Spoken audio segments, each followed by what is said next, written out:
Propos du pape, les précisions du cardinal Taraza. L'Église catholique n'a pas changé de doctrine, elle enseigne toujours l'importance de la famille selon le dessein de Dieu, c'est-à-dire l'union d'un homme et d'une femme, a déclaré son éminence le cardinal Désiré Taraza. En réaction à la vidéo relayée par la presse internationale et les réseaux sociaux sur la prétendue déclaration du pape François concernant son accord sur le mariage homosexuel, le cardinal a déclaré que c'était un montage vidéo. Des gens mal intentionnés ont paraphrasé le souverain pontife et ont déformé ses propos, a-t-il dit. La vidéo originale en question provient d'une interview d'1h15 réalisée par une journaliste mexicaine il y a 18 mois. À l'époque, ni la presse ni l'opinion publique n'a réagi car les propos du pape François ne reflétaient aucune intention d'accepter le mariage homosexuel, selon toujours le cardinal. Dans un montage vidéo de 21 secondes, des gens mal intentionnés ont sorti les propos du pape de leur contexte pour semer le trouble, déplore le cardinal qui lance un appel au calme face à ce genre de dénigrement. Sénatorial. 14 candidatures validées par la CENI. Tous les 14 dossiers déposés pour les sénatoriales du 11 décembre ont été validés. La Commission électorale nationale indépendante, CENI, a publié hier la liste officielle des candidats. Ainsi, les listes des candidats MMM, ainsi que des indépendants dans les 6 provinces ont toutes été retenues. Après la publication de la liste officielle, la prochaine étape des préparatifs aux élections sénatoriales sera le tirage au sort des numéros des candidats sur le bulletin unique, a expliqué Fanou Rakutunjazak, rapporteur général de la CENI. Ce tirage au sort se tiendra ce vendredi 30 octobre 2020 à 10h au siège de la CENI 6 à l'Arbi. L'impression des bulletins de vote n'aura lieu qu'après la publication des listes officielles des grands électeurs prévues pour le 11 novembre 2020. Bulletin unique pour les sénatoriales. Tirage au sort des numéros des candidats. Ce matin, à son siège à l'Arbi, la Commission électorale nationale indépendante CENI a procédé au tirage au sort des numéros d'ordre des candidats sur les bulletins uniques de vote pour les sénatoriales du 11 décembre 2020.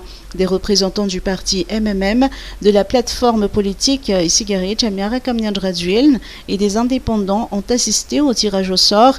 Pour la province d'Antalanajiv, la liste Irmar de Herman Al-Razaf Maïef et Sylvain Rabetsaroun a tiré le numéro 1 pour le bulletin unique. La liste MMM a eu le numéro 2 et l'indépendant Falj le numéro 3. La campagne électorale de ces sénatoriales débutera le jeudi 19 novembre et prendra fin le mercredi 3 décembre à minuit. Le tirage au sort de la répartition des temps d'antenne durant les 21 jours de campagne électorale au niveau des chaînes nationales a également eu lieu ce matin. Anzisha Prize, Martina Razaf Maïef remporte le second prix.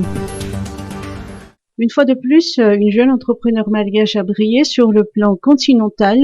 Martina Razaf Maïef a remporté le second prix de l'édition 2020 de l'Anzija Prize et a obtenu $15,000.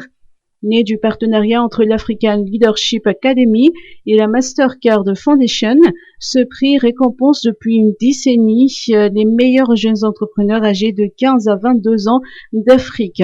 Martina s'est distinguée par son speech et ses réalisations. À peine âgée de 22 ans, elle est la fondatrice de Seina, un centre de formation pour de jeunes développeurs. L'édition 2016 de ce prix a également été remportée par un jeune malgache, Irtina Ranjimanatayin.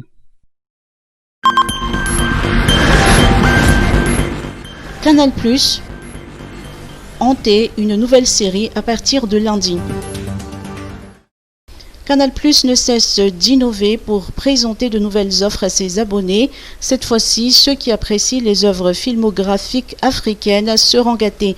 En effet, une nouvelle série sud-africaine intitulée Hanté sera diffusée sur les chaînes Canal+ à partir de lundi.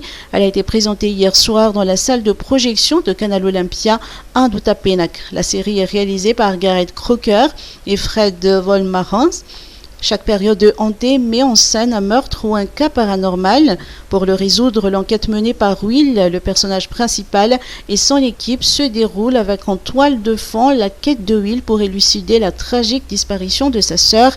À travers les 8 épisodes de la série, les réalisateurs font découvrir 8 intrigues, toujours associées à un lieu mystérieux où des êtres humains se retrouvent confrontés à des morts, des esprits, des fantômes, sorcières et monstres.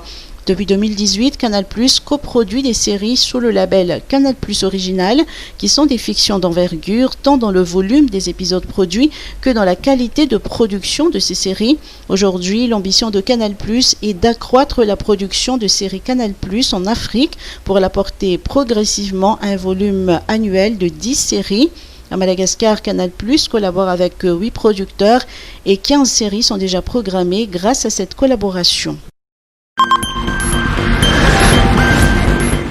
Match Barea-Éléphant, Nicolas Dupuis pour le report des rencontres.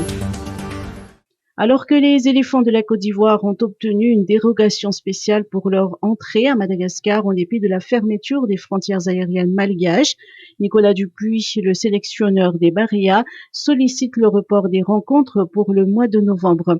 Compte tenu des fermetures des frontières extra-européennes, le coach craint fort que les joueurs évoluant en Europe ne puissent se déplacer en Côte d'Ivoire et à Madagascar pour défendre les couleurs malgaches pour les éliminatoires de la CAN 2022. 17 joueurs sur 25 sélectionnés pourraient être absents, ce qui serait totalement injuste et antisportif, affirme Nicolas Dupuis.